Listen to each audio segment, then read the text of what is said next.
I'm continuing my series of MASH retro reviews with Season 2, Episode 8, The Trial of Henry Blake. So the premise of this episode is that Henry is put on trial, a preliminary hearing for a court-martial, to see if he's basically fit to command and if the charges put forward by Frank and Margaret actually will stick, or do they have merit.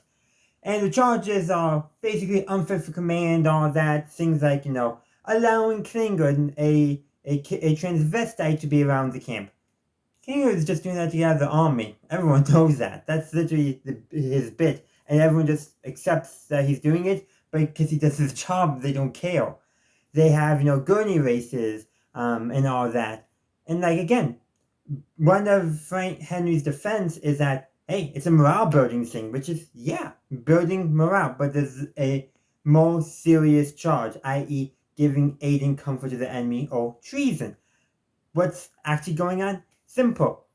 Henry's putting some extra requisitions so that way they can give some basic medical necessities to a local nurse who's running a clinic that helps save lives of newborn infants. And the problem for Frank and Margaret? Apparently the clinic is no for the 38th parallel.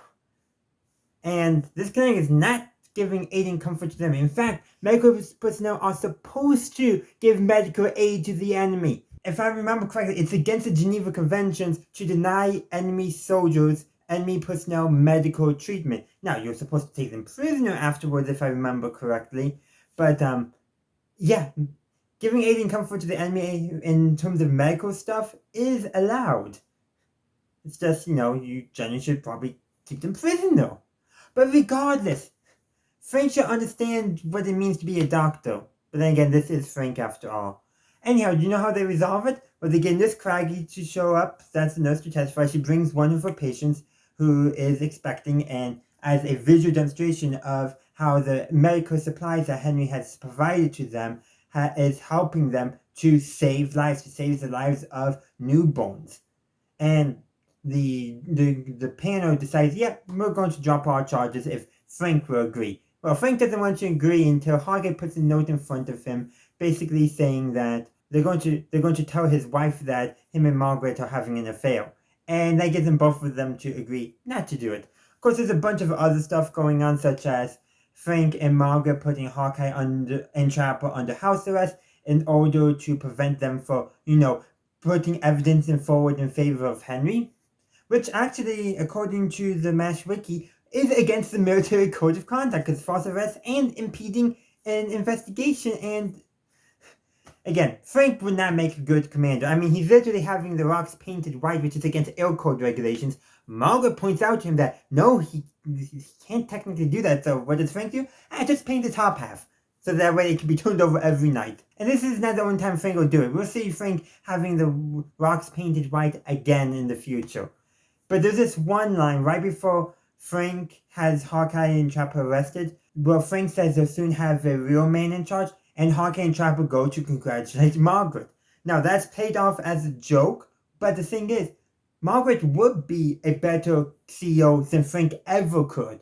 Even her right now, where she hasn't really grown into her compassionate side yet, where she hasn't had really any good role models, she's already going to be a better leader than Frank. It's demonstrated in this episode where she knows that they can't paint the rocks white. She knows it's against the regulations because of air raid safety. And so while that line was intended to be a joke, it does show some truth. Hawkeye and Trapper recognizes that Margaret would be a better leader, even though they're intending to insult Frank. But the thing is, they're insulting Frank because it's true.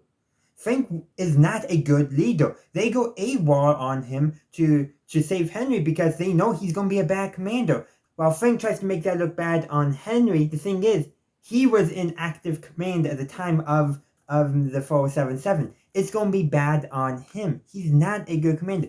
He does not inspire loyalty in his men. He does not inspire confidence. The fact that Klinger's trying to get out would probably double under Frank because Frank is a bad commander, a bad leader. He does not exhibit any leadership qualities. But we'll see that in the episode, the Novocaine Mutiny, when we get to that, though. We got a bit to go. I think that might be after Corner Part Rise. But in the meantime, I would like to hear your thoughts on the episode The Trial of Henry Blake in the comment section down below. Thank you for watching my video. I do hope you enjoyed it. If you did, please be sure to give this video a like and share. Also, consider subscribing to my channel to stay up to date on all my latest content. In the meantime, thank you for watching, and as always, have a good day, a good night, wherever you are. May the force be with you always.